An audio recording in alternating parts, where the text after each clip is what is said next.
Hey, hello everyone. Welcome to the next video on analog and digital electronics. In this, we are going to discuss the sine wave generator using op-amp. That is the application of op-amp for sine wave generator.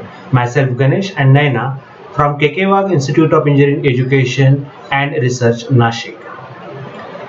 Let's see what are the learning outcomes of the today's presentation. At the end of this presentation, the learner will be able to design a sine wave generator of desired frequency. Okay. So what are the content for this? Introduction to the sine wave generator, types of sine wave generator, RC oscillator sine wave generator, and Weinbridge sine wave generator. The sine wave is a naturally occurring signal shaping communication and other electronic application. Various electronics applications, communications require a sinusoidal signal. So that it is a naturally occurring signal shape. Many electronic produces the use of this sine waveform. Okay, many electronic product use the sine waveform. So it is necessary to generate this. Audio, radio, power equipment usually generates or process the sine waves. So everybody is using many electronic equipments are using the sine waves and processes the sine waves. So hence it is necessary to design the sine wave generator. So what are the types of sine wave generator? Basically, the sine wave generator are classified on the based on components and based on frequency. Based on components, these are classified as RC oscillator and LC oscillator. Based on the frequency, it is classified as audio frequency oscillator and audio frequency oscillator, low frequency oscillator, and high frequency oscillator. So let us see RC phase shift oscillator. So what is this RC phase shift oscillator? First we will see what is oscillator. An oscillator is electronic circuit that produces the periodic signal. Periodic signal means which repeats after every certain time durations. Okay, so the shape of the waveform is repeating after every periodic time. Okay. If the oscillator produces the sinusoidal oscillation, it is called as a sinusoidal oscillator. It converts the input energy from the DC source into the output energy of a periodic signal. So what is this RC phase shift oscillator? RC oscillator built using an amplifier. So op-amp is required for creating the RC phase shift oscillator. RC network is in feedback. So RC network we are going to use in the feedback. So primary requirements of this RC phase shift oscillator is, or any oscillator is, the total phase shift around the loop must be 0 or 360 degree. The total phase shift around the loop means the phase shift between input signal and output signal must be 0 degree or 360 degree. So that is the first requirement, and the loop gain should be or equal to greater than unity. The gain of the output signal, that output signal upon the input signal, the gain must be unity or greater. That is the main requirement. This is known as Barkhausen criteria. Okay, Barkhausen criteria. This is known as Barkhausen criteria. So in the RC phase shift oscillator, op-amp is used in the inverting configuration. If op-amp is used in the inverting configuration, let's see what will happen. If the op-amp is used in inverting mode, suppose my input signal is like this, sine wave, then your output signal, amplified output signal, will be like this. That is phase shift of 180 degrees. So this is the input signal and this is the output signal. Then naturally the phase shift of 180 degree occurs. Okay, so this inverting configuration will create the phase shift of 180 degree. Inverting configuration will create the phase shift of 180 degree. Then we require a 0 degree phase shift or 360 degree phase shift. So who will create the next phase shift? Okay, so that we will see. It gives the 180 degree shift to its input. RC feedback network following the amplifier has produces additional 180 degree phase shift. So RC feedback network will going to produce a 180 degree phase shift. Hence the total phase shift is equal to 180 plus 180, that is 360, that is equal to 0 degree. Okay, so let's see how this op-amp is oscillator. Oscillator don't have any input, so internal signals will behave like an input signal. So amplifier, this is going to create the 180 degree phase shift. Okay, 180 degree phase shift, and this feedback network is going to create a 180 degree phase shift. In this case, the feedback network is RC network, and amplifier is your op amp. Okay, so amplifier is your op amp. So op amp which is in the inverting mode. Okay, so we require this op amp in terms of inverting mode. So let's see how this will work. So this op amp is in inverting mode. Okay, so see, inverting mode means input signal, the feedback is given to the inverting mode here. Okay, so inverting mode, and this RF is acting like a feedback resistance, and R1 is the input resistance to the inverting terminal, and non-inverting terminal is grounded. In the feedback, the feedback is taken through the RC network. Okay, so RC network, so each RC network is going to produce the 60 degree phase shift. Means this RC network is going to produce a 60 degree phase shift, this is going to produce a 60 degree phase shift, this is going to the 60 degree phase shift. Hence here you will get the 180 degree phase shift, and this will produce a 180 degree phase shift additional. So output have 360 degree phase shift or 0 degree phase shift or 0 degree phase shift. So how this circuit will work? Okay, so what is the necessary condition for amplifier, and that we are going to see now. Okay, so the op amp based oscillator which produces the sinusoidal signal at the output with the help of inverting amplifier which is creating 180 degree phase shift, and the feedback network is RC phase shift oscillator, that is 180 degree phase shift. This feedback network consists of 3 cascaded RC sections, each of 60 degree phase shift. Okay, let's understand how to calculate the output frequency. In RC phase shift oscillator, the output frequency is calculated as F is equal to 1 upon 2 pi RC under root 6. Suppose this frequency is in hertz. Okay, suppose you want this frequency in radian per second, then this is equal to omega is equal to 1 upon RC under root 6. Okay, RC under root 6, that will be the frequency in radiant. Okay, that will be the frequency in radian per second. Okay, then feedback gain, the feedback circuit which is RC phase shift, RC feedback, that RC feedback is minus feedback gain is beta is equal to minus 1 upon 29. So in oscillator condition, the oscillator condition is what, in the previous one, suppose this amplifier is having the gain of AV. Okay, and the feedback gain is having the gain of beta, then in oscillator circuit there is one condition. What is that condition? In oscillator circuit, 1 minus A into beta. Okay, so 1 minus A into beta must be greater than 0, that is A into beta must be greater than or equal to 1. A must be greater than or equal to 1, that is A must be greater than or equal to 1 upon beta, that is beta or A is greater than or minus 29. Okay, so minus 29. So let's understand, but this is the non-inverting amplifier. In the non-inverting amplifier, the gain is equal to minus RF upon R1. So minus RF upon R1, so RF is greater than 29 times of the R1. Generally we have to keep this value of the RF is equal to, the feedback resistance value is equal to 29 times of the R1 value. Okay, so then we will get the RC oscillator circuit. Okay, so let us design the RC oscillator from this. I'm going to take one example over here. So example, we'll see one example. Design a RC phase shift oscillator with output frequency of 650 Hz. Choose the R1 is equal to 1 kilo ohm and the capacitor C is equal to 0.1 microfarad. This is given to me and I have to design the RC phase shift oscillator of the 650 Hz. So pause the video for some duration and determine the value of R required in RC configuration and value of feedback resistance required. So pause the video for some duration and calculate this value. Hope you got the correct answer. Let's see. So frequency F is equal to 1 upon 2 pi RC under root 6. So I will multiply this 2 pi with the root 6, then it is giving 59.31. Okay, 59.391 RC, 59.391 RC. So in this, what are the known values? The known values are the value of the capacitance is known, so I can substitute C is equal to 0.1 microfarad, that is 0.1 into 10 raised to minus 6, and frequency is 650 hertz. So value of the R, if we calculate the value of R from this, I am getting the value of R 991.58, means almost it is equal to 1 kilo ohm. Okay, almost it is equal to the 1 kilo ohm. So this is the value of the R in the feedback resistance.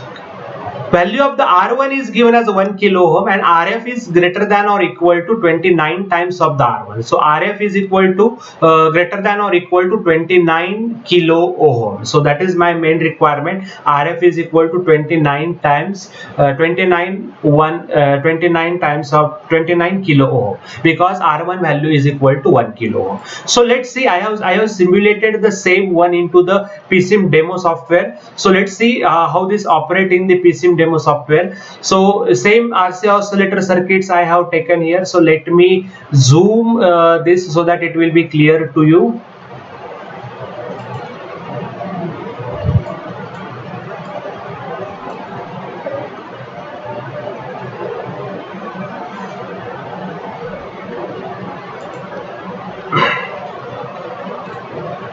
Okay, so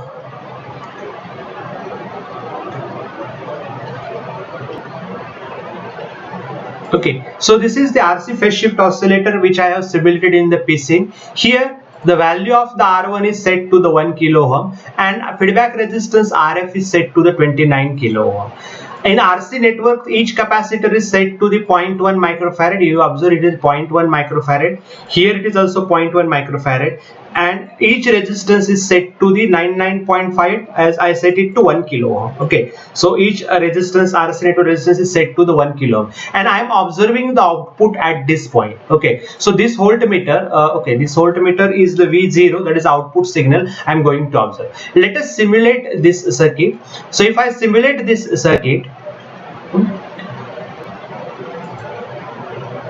okay, so it is running in the running mode. So let's wait.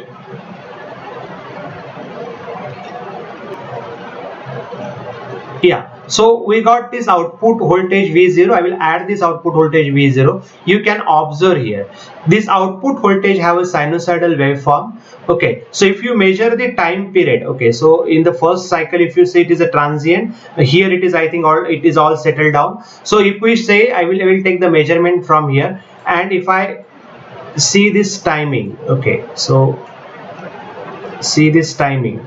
Okay, so between this 1 and 2, you will observe that this is my time from x1 to x2, and you will observe that at this point, if you this is a one cycle which is completed here, and 1 upon time period, that will be 650 hertz. So let's see the FFT analysis of this. If I calculate the FFT analysis of this, see, it is around 600 here, 700 here. So the frequency, center frequency is around 650 hertz. So center frequency you will observe here. Okay, center frequency which you are going to observe here, it is the 650 hertz. Around it is a 642 hertz. So it is observed, it is 652 hertz. Okay, so what will happen if I increases? If again I will come to the time domain simulation. What will happen if this frequency is changed? Okay, so if instead of 29, if I make it to 9 kilo ohm, okay, so 9 kilo ohm, so let's say 9 kilo ohm. So see that it is not generating the sine wave. Okay, suppose I am taking, instead of 29 times, suppose I am taking it as a 32 times. Let's observe what will be the effect on output. So see that sine wave is going on increasing. It is not showing the constant sine wave. Sine wave is goes on increasing in nature. Okay, so that frequency is not a constant sine wave. The magnitude of the sine wave is not constant over here. Okay, so here you can easily observe, and the center frequency which you are getting here, it is around the 600 hertz. Okay, so it is necessary to have this value at a 650, but again the frequency is depending upon this RC component. Okay, this will decide the shape of the wave. R1 and RF will decide the shape of the wave, but the frequency is depending upon this. Suppose I want a different frequency. Instead of 1 kilo ohm, suppose I set it to the 2 kilo ohm. Okay, so each resistance I am going to set it for the 2 kilo ohm in the RC feedback network. Okay, so in the RC feedback network, each resistance is set to the 2 kilo ohm, and once again I will simulate it. then obviously my frequency, sorry, I think I forgot to make this as a 29 times. Okay, so this is 29 times of the K. Okay, so if I run this, so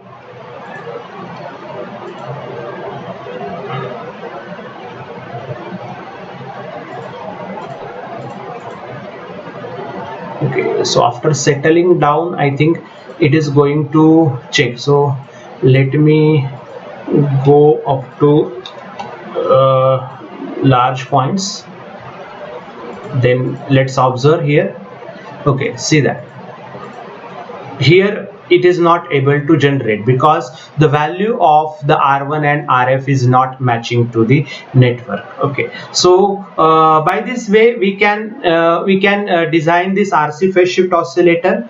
Okay, so by this way we can design this RC phase shift oscillator. So let's move further.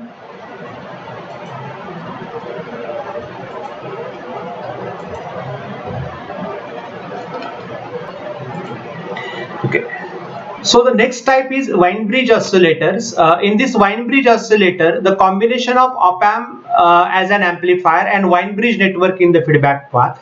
Weinberg network is made up of 4 arms. Obviously, bridge is always having the 4 arms. Out of that, one arm is the series RC network, one arm is an adjoint arm is the RC parallel network. Okay, and remaining 2 arms, okay, so these 2 arms, series and parallel RC network, these arms are called as the sensitive arms, and rest 2 arms are the 2 fixed value of the resistance. This type of network is also called as lead lag network because low frequency it will act like a lead, and for high frequency it will act like a lag network. So again, same amplifier. Feedback in the amplifier we are going to use, this is non-inverting mode. See that here we are going to use in the non-inverting mode, so phase shift is obviously 0 degree. Okay, phase shift is obviously 0 degree. So let us observe how it is going to design. So in this, if you observe, these are the 4 arms of the bridges. One arm is the RC series circuit, one arm, the adjoint one arm is the RC parallel circuit. This term is grounded, and other 2 are with the resistance R1 and the feedback resistance RF, which is connected to the non-inverting terminal. Because this input is connected to the inverting terminal, hence it is input is connected to the non-inverting terminal, hence it is a non-inverting type of amplifier. In this non-inverting type of amplifier, you will achieve the 0 degree phase shift, and feedback network is through this Weinberg oscillator. Okay, so Weinberg arms. Okay, so let us observe, let us see how it is going to generate the sine wave.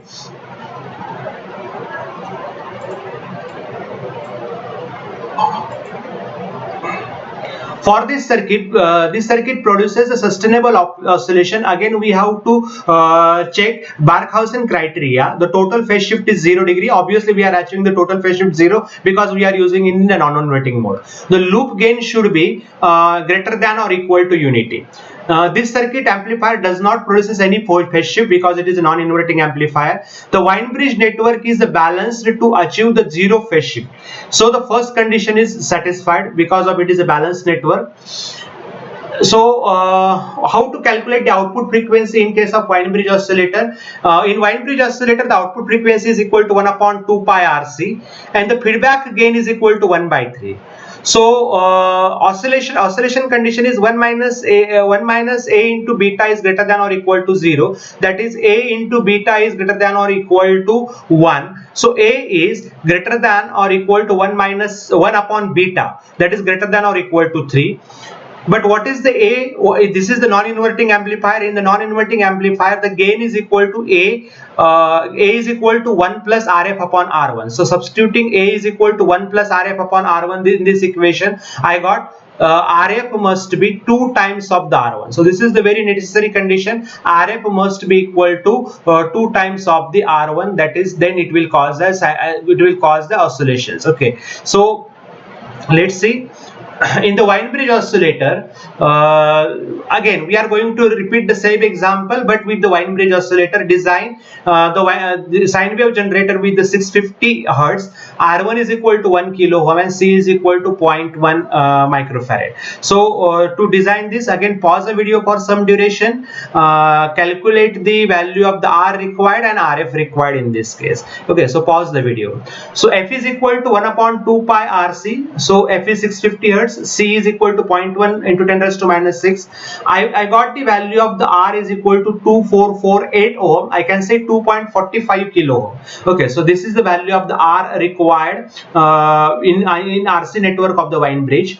Similarly, R1 is equal to 1 kilo ohm and RF must be greater than or equal to 2 R1. That is, RF must be greater than or equal to 2 kilo ohm for the oscillator circuit. If it is a sine wave, then RF must be equal to 2 kilo ohm. Okay, so it is not greater than, it must be equal to 2 kilo ohm. So I have simulated the same again into the PSIM software. So let us see what are the results of the PSIM software. So let me clear all this writing. Okay, so I will again zoom into this network. So in this Weinberg oscillator, you will observe that in this Weinberg oscillator, what I am using here. See, this is 0.1 microfarad, this is the 2.45 kilo ohm according to design. Again, this is a 2.45 kilo ohm and this is a 0.1 microfarad. This is of 1 kilo ohm and this is of 2 kilo ohm, and output voltage is measured over here. So let's run this simulation. If I run this simulation, I will get the result which is the sinusoidal oscillations. So let us observe the output results also. This output, so see that you are getting the output waveform. Okay, so you are getting the output waveform in the sinusoidal in nature. If you measure the frequency, you will observe that frequency will be equal to the 650 hertz. So let us take the FFT analysis. In the FFT analysis, it is around 650. Okay, so this is the logarithmic scale. So here you will observe around the 650k. Okay, so 650 hertz is my center frequency. So by this way I can design this. What will happen if this resistance value is mismatched? That again we will see. Instead of in this Weinberg oscillator, instead of this 2 kilo ohm, if I make it is equal to 1 kilo ohm. So let's see what we'll observe in the output frequency. So see that the time it is not generating the sine wave. Okay, so it must be equal to 2 kilo ohm. Again, if suppose I am changing this, instead of 2 kilo ohm, suppose I am keeping this to the 3 kilo ohm. Suppose it is greater than. So let's see what are the observations. So see, this is going into the unstable condition. This is not generating the sine wave once again. So it is for generating the sine wave waveform, it is necessary to have this resistance is equal to 2 kilo ohm, twice of R1 value, and the frequency is can be adjusted by using this RC network. The output frequency can be adjusted by this RC network. Okay, so but have you observed here, we cannot control over the magnitude. We can control the frequency, but we cannot control the magnitude. The magnitude control is not in our hand in this Weinberg oscillator as well as RC coupled oscillators. Okay, so what are the applications of this sine wave generator? It is used in the sine wave generator is used in the transmitter. Sine wave generator is used in the receiver to generate the local carrier signals and extract the intermediate frequency from the mixer. It can be used as a modulator to generate the carrier information signal and generate the modulated wave. Okay, so also it can be used in RF radio frequency and AF audio frequency signals. Okay, so these are the applications of the sine wave generator. Let's summarize all things together. Oscillator can help to design the sine wave generator. In RC oscillator and Weinberg sine wave generator, frequency can be controlled with RC element. Magnitude of the sine wave is not controllable. Okay, so with this we are at the end of the presentation. So thank you for patience listening. So here we are at the end of the sine wave generator. In the next lecture we will see how to generate the square wave and from the triangular wave. Thank you.